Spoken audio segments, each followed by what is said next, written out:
Now, 15.2 is going to deal with the ideas that shaped Darwin's thinking. So, years before Darwin started his studies, the people of Europe believed that everything on Earth was unchanged over time, and as it was always as it had been. And Darwin's time, however, they started to find the fossil record, which was being formed, and new information about the Earth's history was being discovered. So, the first two guys that really started to see things were Hutton and Lyell, and they said that the things that happen on Earth now have changed the Earth for millions of years.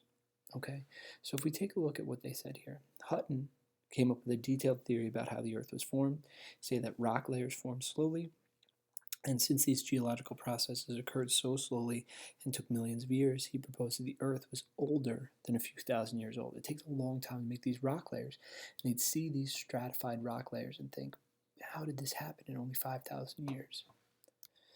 Now, Lyell's book, The Principles of Geology, stressed the idea that scientists must explain the past events in terms of processes they can actually observe. He stated that volcanoes release hot lava and gases now, just as they did on the ancient Earth, and the same can be said about the erosion that continues to carve out canyons. So the rivers eroding out canyons, and all these things take a large amount of time, and they had to have taken place over millions of years. Between those two books, Darwin saw things on his travels, developed a good understanding of geology, and he said if the Earth could change over time, how might life change? So he realized that it would have taken many years to change the way that he thought, and it would only happen if the Earth was extremely old. So this is the first time that they started to realize that the Earth is not 10,000 years old, that the Earth is, billions of years old. Now, Lamarck was the next scientist that kind of had an idea that made a lot of sense to Darwin, and he proposed that by selective use or disuse of organisms acquired or lost certain traits during their lifetime. These traits could then be passed on to their offspring, and over time this process led to a change in a species. The issue is, he did see that traits and variations were passed on. However, use and disuse is where his issue comes. This would be like saying, if you have brown hair and you dye your hair blonde and then have a child, that child will inherit blonde hair instead of brown hair, right? Which we know not to be true. If you got a tattoo, your offspring would have a tattoo, that same tattoo. So Lamarck had the idea right that he saw variation and he saw things passed on, but he was wrong in the mechanism.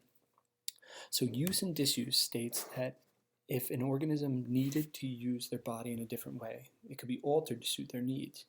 Also, if the organism didn't use a feature, it would eventually cease to be. Acquired traits stated that traits acquired during one's lifetime could be passed on to their offspring, so that would be like getting a tattoo and having it passed on. And the problems with Lamarck's theory is that his knowledge of inheritance and genetics was flawed, but he was one of the first people to notice organisms' adaptation to their environments. So he was very important because he set the foundation for the work of future evolutionary biologists. So Lamarck was wrong, but he had some good ideas. Okay. Other scientists, Thomas Malthus, observed that babies were being born faster than people were dying.